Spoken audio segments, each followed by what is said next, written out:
किसी ने क्या खूब कहा है कि जंगल में जो सीधे पेड़ होते हैं वह सबसे पहले काटे जाते हैं और जो टेढ़े मेढ़े होते हैं वह सदियों तक जंगल में खड़े रहते हैं। एक बच्चा अपने पिता के साथ एक जंगल में घूमने के लिए जाता है। वह दूर से देखता है कि एक शेर हिरण का शिकार कर रहा था। उससे बच्चे के मन में एक करुणा का भाव उदय होता है। वह अपने पिता से कहता है कि पिताजी, यह हिरण तो कमजोर है और वह शेर उसको खा रहा है। हमें उस हिरण को बचाना चाहिए। यह सुनकर पिता कहते हैं, लेकिन वह शेर भी तो भूखा है। अगर तुम हिरण को बचाओगे तो तुम शेर के लिए बुरे बन जाओगे। तो इस परिस्थिति में तुम क्या कर सकते हो? अब यह बात हम सबके लिए सोचने की है। एक जगह जहां हम किसी का फायदा कर रहे होते हैं, दूसरी जगह किसी का नुकसान कर रहे होते हैं। जैसे कि एक सिक्के के दो पहलू होते हैं, उसी तरह अच्छाई और बुराई के भी दो पहलू होते हैं। तो सवाल यह है कि किसी आदमी को कोई अच्छा काम करना है, अच्छा बनना है, तो वह किस तरह का काम करे जो किसी को आहत ना पहुंचाए। तो आज की जो कहानी मैं आपको सुनाने वाली हूँ उसमें आपको कर्मों का पूरा ज्ञान मिलेगा कि असल में कर्म क्या है और अच्छे कर्म क्या होते हैं। इससे पहले कि आप इस कहानी में खो जाए, इस चैनल को जल्दी से सब्सक्राइब कर लीजिए। तो चलिए कहानी को शुरू करते हैं। बात उस समय की है जब गुरुकुल में शिक्षाएं हुआ करती थी। मतलब गुरुकुल में बच्चे सीखने के लिए जाते थे, वहीं पर रहते थे, वहीं पर प्रकृति का आनंद लेते थे और वहीं पर अपनी शिक्षाएं ग्रहण करते थे। एक रामपुर गांव का मोहन नाम का लड़का गुरुकुल में पढ़ाई करने के लिए जाता है। उसके माता पिता उसे बचपन में ही उसे गुरुकुल में भेज देते हैं। गुरुकुल में जाने के बाद बहुत सालों तक वह अपने सहपाठियों के साथ बहुत अच्छी अच्छी शिक्षाएं ग्रहण करता है। उसे वहां पर जीवन के सिद्धांत सिखाए जाते हैं। उनमें से एक सिद्धांत यह सिखाया जाता है कि हमेशा भलाई का काम करो, अच्छा काम करो, सबकी मदद करो। यह ज्ञान मोहन के दिमाग में बहुत गहरे से बैठ गया था। इसलिए जब वह वापस गुरुकुल से शिक्षा ग्रहण करके आया तो वह अपने गांव में सबकी मदद करता था, हर किसी का काम करता था। लेकिन वह सब उसके पीठ पीछे कह रहे होते कि वह तो फायदा उठाने के लिए ही है, उसके तो मजे लो, उसका तो लाभ ही उठाओ जितना हो सके। वह किसी के काम को मना नहीं करता है। वह दूसरों का काम करने के लिए अपना काम भी छोड़ देता है। बताओ कितना मूर्ख है। यह सुनने के बाद मोहन के कानों में खून उतर आया। निष्पक्ष भाव से सबकी मदद करता था, सच्चे दिल से करता था, लेकिन बदले में उसे क्या मिला यह सुनकर उसका दिल सहम गया और उसने मन ही मन निश्चय किया कि आज के बाद वह किसी की भी मदद नहीं करेगा। और अब मोहन गांव का ऐसा युवक बन चुका था जो किसी की भी मदद नहीं करता था, चाहे कोई कितनी भी परेशानी में क्यों ना हो। मोहन को कोई भी फर्क नहीं पड़ता था। मोहन का यह बदलाव देखकर सब गांव वाले आश्चर्यचकित हो गया। कल तक जो दया का सागर था, इतना दयालु था, कुछ ही समय में इतना निर्दयी कैसे बन गया। यह देखकर मोहन के माता पिता को भी बहुत ही ज्यादा चिंता होने लगी। उन्होंने अपने बेटे से पूछा कि बेटा, ऐसी क्या बात हो गई है, तुम इतना क्यों बदल गए हो? तो मोहन ने कहा, कोई भी युवक उसे कोई काम करने के लिए कहता तो वह मना नहीं करता था, लेकिन जैसे जैसे समय बीतता गया, एक दिन उसने अपने कानों से छुपकर सुना कि गांव के कुछ युवक उसका मजाक बना रहे हैं। इस जमाने में किसी की भलाई करके कुछ हासिल नहीं होता। यह बात मैं महसूस कर चुका हूँ। मैंने जीवन में जितने भी गुरुकुल से शिक्षाएं ग्रहण की, वह सारी शिक्षाएं बेकार चले गए हैं, व्यर्थ हो गई है, क्योंकि यह संसार किसी का नहीं है। यहाँ सच्चे दिल से कोई किसी की मदद दे उसको बेवकूफ समझा जाता है। और यह कहते कहते मोहन वहीं पर रोने लगा और इसके बाद मोहन बहुत परेशान रहने लगा। उसके माता पिता पहले वाले मोहन चाहते थे, वही मोहन चाहते थे जो सब लोगों की मदद करता था, लेकिन उनका बेटा कहीं दूर निकल चुका था। दिन पर दिन हालत और भी गंभीर होती गई। एक दिन उनके माता पिता को पता चला कि पड़ोस के गांव में एक बौद्ध भिक्षु आया हुआ है और वह मानव मस्तिष्क के बारे में बहुत सारी बातें बता सकते हैं। इसीलिए मोहन के माता पिता मोहन को लेकर उस एक बौद्ध भिक्षु के पास पहुंचते हैं। जब वे लोग उस गांव में घुसते हैं तो एक औरत एक बौद्ध भिक्षु को बहुत जला कटा सुना रही थी। वह कह रही थी कि इनको शर्म नहीं आती, भीख मांगने के लिए आ जाते हैं, दरवाजे पर आकर खड़े हो जाते हैं और पता नहीं ऐसी क्या बात है, लेकिन बौद्ध भिक्षु तो भिक्षा मांग कर ही खाते हैं, उन्हें तो सब कुछ सहना पड़ता है। इसीलिए वह बौद्ध भिक्षु एकदम शांत खड़ा हुआ था। उसमें क्रोध का भाव तिन का मात्रा में भी नहीं था। जब उस बौद्ध भिक्षु को उस घर से भिक्षा नहीं मिली तो वह दूसरे घरों की तरफ निकल गया।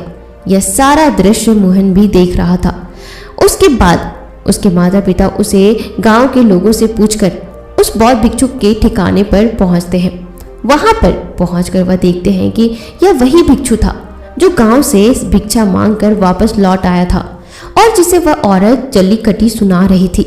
उसे देखने के बाद मोहन और उसके माता पिता ने उसे प्रणाम किया और वह वहीं पर बैठ गए। उसके बाद मोहन के माता पिता ने सारी परिस्थिति उसे बयां कर दी। उन्होंने अपने बेटे का जिक्र करते हुए बताया कि यह हमारा बेटा पहले बहुत दयालु हुआ करता था, सबकी मदद करता था, लेकिन अचानक पता नहीं ऐसा क्या हुआ कि अब यह किसी की मदद नहीं करता। उसके सामने कोई आदमी मर भी क्यों नहीं रहा होता है, तब भी यह बिल्कुल उसे पानी भी नहीं पिलाता। ऐसा स्वभाव हो गया है इसका। हम कुछ समझ नहीं पा रहे कि यह बदलाव अचानक से हुआ कैसे। इससे पहले कि वह बौद्ध भिक्षु उनको कुछ जवाब देते, वह औरत जो गांव में उस बौद्ध भिक्षु को जली कुट्टी सुना रही थी, वह अपने बेटे को लेकर वहीं पर पहुंच गई और हाथ जोड़कर उससे प्रार्थना करने लगी कि मेरा बेटा बहुत बीमार है। अचानक से उसे बहुत बुखार आया है और गांव के लोगों ने बताया कि आप इसकी मदद कर सकते हैं, कृपया करके मेरे बेटे को ठीक कर दीजिए। यह सुनकर वह बौद्ध भिक्षु तुरंत उस बालक का उपचार करने लग जाता है और कुछ ही देर बाद औषधियां देने के बाद वह बच्चा बिल्कुल स्वस्थ हो जाता है। यह सब देखकर वह औरत उसे कुछ दान देकर प्रणाम करके वापस लौट जाती है। यह सारा दृश्य मोहन भी देख रहा था। मोहन के मन में एक सवाल उठ रहा था और जब वह इसका जवाब नहीं ढूंढ पाया तो उसने उस बौद्ध भिक्षु से पूछा, शायद आपने पहचाना नहीं, वो वही औरत थी जो आपको जली कुटी सुना रही थी, जो गांव में आपको भिक्षा देने से मना कर रही थी। शायद आपने उसे पहचाना नहीं तो आप उसकी मदद नहीं करते। यह सुनकर वह बौद्ध भिक्षु मुस्कुराने लगते हैं। उसके बाद वह बौद्ध भिक्षु मोहन को बताते हैं कि दूसरों की अच्छाई करने से कुछ अवस्थाओं में दुख मिलता है, लेकिन अगर तुम कर्मों का सिद्धांत समझ लेते हो तो अच्छाई और बुराई इसके सारे भेद तुम्हारे सामने स्पष्ट हो जाएंगे। मैं भली भांति जानता था कि वह वही औरत है, लेकिन मैंने बिना कोई बुरा भाव दिखाए हुए वही किया जो मेरा कर्तव्य था।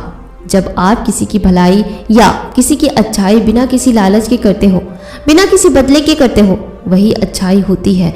लेकिन अक्सर हम लोग जब किसी की मदद करते हैं तो हमारे मन में यही भावना बन जाती है कि बदले में वह इंसान भी मेरी मदद करे, लेकिन जरूरत पड़ने पर जब वह हमारी सहायता नहीं करता तो हमें दुख होता है। इसीलिए किसी भी इंसान के साथ बिना कुछ पाने के भाव से उसका भला करो और उतना ही भला करो जितना तुम्हारा सामर्थ्य हो, मतलब तुम्हारी आर्थिक और शारीरिक क्षमता के हिसाब से, ताकि कल को अगर वह इंसान तुम्हारे साथ बुरा व्यवहार भी करे तो तुम्हें उसका खेद ना हो, उसका पश्चाताप आपको ना हो।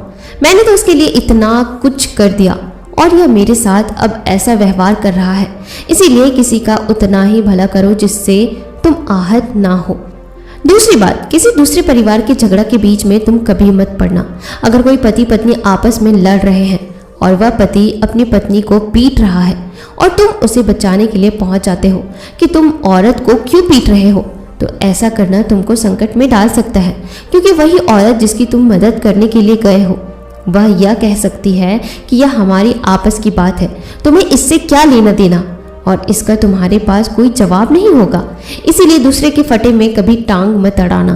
अगर ऐसी स्थिति कभी पैदा हो जाए, कोई तुमसे मदद मांगे तो दरबारी तक खबर पहुंचा दो, अदालत उसका फैसला करेगी।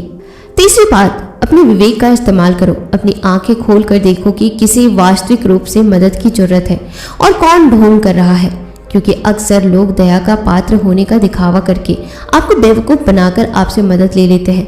जैसे कि आज के युग में हम बहुत सारी जगहों पर देखते हैं, जैसे कि बस अड्डों पर, रेलवे स्टेशन पर बहुत सारे छोटे बच्चे भीख मांगते रहते हैं।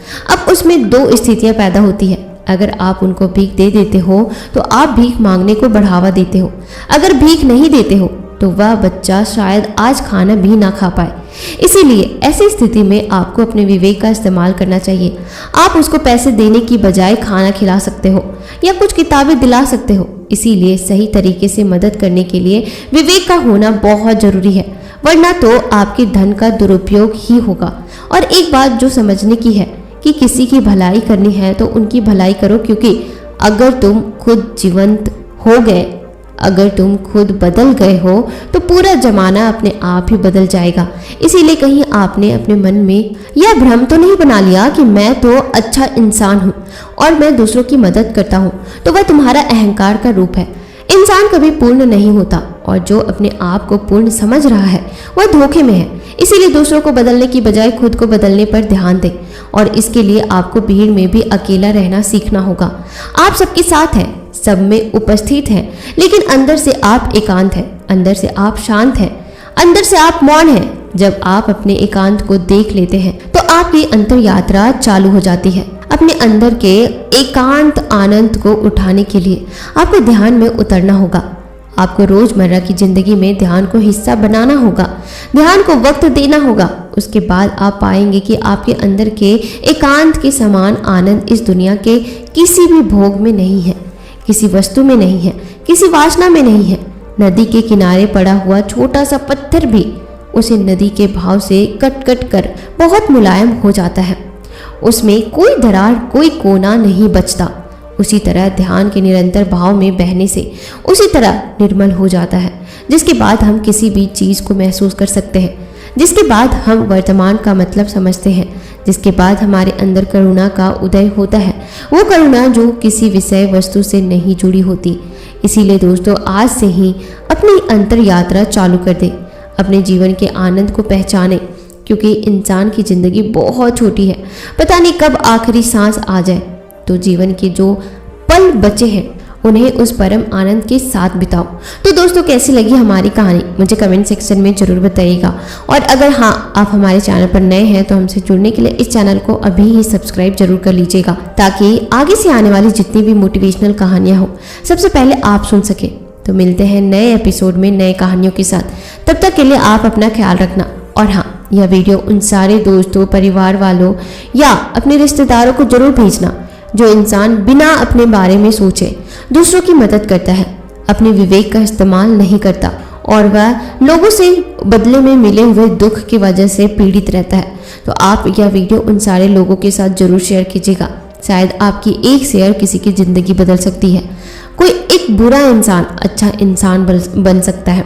तो जल्दी से फटाफट यह वीडियो ज़्यादा से ज़्यादा लोगों तक जरूर शेयर करना। मिलते हैं नए एपिसोड में नए कहानियों के साथ। तब तक के लिए आप अपना ख्याल रखना।